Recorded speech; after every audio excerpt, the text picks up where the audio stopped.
अस्सलामु अलैकुम वरहमतुल्लाहि वबरकातुहू। ईद का अनमोल तोहफ़ा।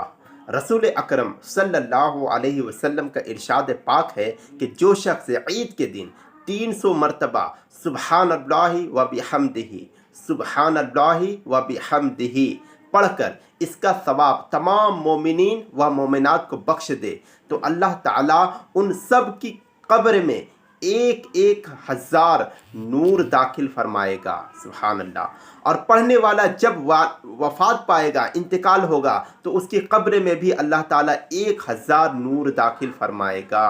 सुभान अल्लाह। लिहाजा जुमला मुसलमान अहले सुन्नत से गुजारिश है कि ईद के मौके पर, ईद के दिन बतौर ईदी अपने मरहुमीन व दिगर मोमिनीन को ये पढ़कर ज़रूर बख्शे कि जिस तरह हमारे बच्चे हमसे ईदी की उम्मीद लगाए बैठे रहते हैं, यूं ही मरहुमीन को भी इंतज़ार होता है।